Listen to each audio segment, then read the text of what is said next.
বাংলাদেশের জনগণ আমাদের 20টা দলকে, রাজনৈতিক দলকে কোনো দায়িত্ব তো দেয় নাই যে আপনারা বসে বাংলাদেশের ভবিষ্যৎ ঠিক করে দেন। হু আর উই? ফার্স্ট অফ অল আমি এখানেই কোয়েশ্চেন করতেছি, ঐক্যমত্য কমিশনে আমরা যা করতেছি, হু আর উই? বাংলাদেশের জনগণকে আমাদেরকে দায়িত্ব দিচ্ছে আপনারা 20-30টা দল বসে আগামীর বাংলাদেশ কেমন হবে, বাংলাদেশের গণতন্ত্র কিভাবে হবে, গণতন্ত্রের প্রক্রিয়া কি হবে, এই দায়িত্ব কেউ তো দেয় না আমাদেরকে। এটি একটা হচ্ছে আমাদের মানে ডেমোক্রেসিতে হচ্ছে conversation, dialogue, interaction is a process, ওইটার মাধ্যমে এই কাজটা আমরা করতেছি। সুতরাং আমাদের ওই লিমিটেশনটা আমাদের বুঝতে হবে যে এখানে কিন্তু সব জায়গায় ঐক্যমত হবে না, কেন আমরা তো বাকশাল করছি না, বাকশাল করার চেষ্টা করা ঠিক হবে না সব জায়গায়। বসুন্ধরা টিস্যু, অশুদ্ধতার বিরুদ্ধে এক বিন্দুও ছাড় নয়। আমরা সকলে আলাদা আলাদা ভিন্ন ভিন্ন দল করছি, সুতরাং ভেরি ঐক্যমত কমিশন যে সবকিছু ডিসাইড করে দিতে পারবে এটা বোঝার কোনো কারণ নেই।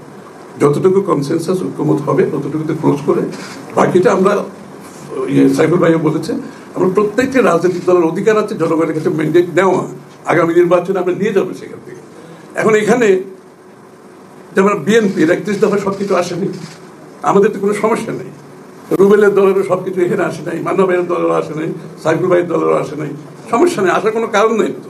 কারণ প্রত্যেকের একটা নিজস্ব দর্শন, চিন্তা ভাবনা, আগামীর রূপরেখার চিন্তা আছে তো সবাই। সুতরাং আমরা যে সব জায়গায় ঐক্যমত হবো তা তো না। এখন কি আপনি যে বিষয়গুলোতে ঐক্যমত হয় নাই, আপনি কি সবগুলোর উপর এখন কি গণভোটে জিততে পারবেন? তাহলে এই প্রশ্নটা কেন আসছে? আমি এই কি বলবো, পিয়ারের জন্য আমাকে গণভোটে যেতে হবে কেন? আমাদের তো প্রত্যেকটি দলের অনেকগুলো ইস্যু আছে যেগুলো ঐক্যমত হয় নাই। তাহলে ওই যদি গণভোটের প্রক্রিয়া আপনি যেতে চান আগামী 2 বছর, তো আপনাকে গণভোটই করতে হবে।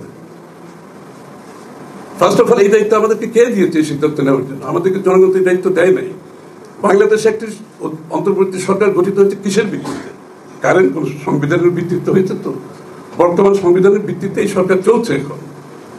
সুতরাং বর্তমান সংবিধানের ভিত্তিতে সরকার চলে, অন্তর্বর্তী সরকার চলে, তাহলে আমাদের গণতান্ত্রিক অর্ডারকে যদি ফিরিয়ে আনতে হয় এবং পরবর্তীতে পরিবর্তন করতে হয়, প্রথম দায়িত্ব হচ্ছে আমাদের বর্তমান সংবিধানের আওতায় নির্বাচন করে গণতান্ত্রিক অর্ডারে আপনাকে আসতে হবে আগে। আপনি once you restore the democratic order, আপনি সেখান থেকে আপনার পাবলিক ডিসকোর্সে বলেন, পার্লামেন্টারি ডিবেটে বলেন, পার্লামেন্টের ভিতরে বাইরে বহু আলোচনার একটা গণতান্ত্রিক দেশের সুযোগ থাকবে। কিন্তু আপনি গণতান্ত্রিক, এখন তো আমরা কোনো গণতান্ত্রিক অর্ডারের মধ্যে নাই। কিন্তু 14 মাস ধরে একটা সরকার আছে, যে সরকারটা কিন্তু কোনো রিপ্রেজেন্টেটিভ ক্যারেক্টার না, জনগণের নির্বাচিত কোনো সরকার না। তা আমি তো আগে আমার নির্বাচিত একটি সংসদ সরকার গঠন করতে হবে, ডেমোক্রেটিক অর্ডার দেশে ফিরিয়ে আনতে হবে। তারপর থেকে প্রত্যেকটি দলের অধিকার আছে তাদের বিষয়গুলো জনমত সৃষ্টি করার, জনগণের কাছে যাওয়ার, ম্যান্ডেট নেওয়ার, এবং এইটা ডেমোক্রেসি ইজ এ কারেক্ট। আজকে আমরা 20টা দল বসে আগামী দিনে 50 বছরের বাংলাদেশের সিদ্ধান্ত নেওয়ার তো অধিকার আমাদের নেই।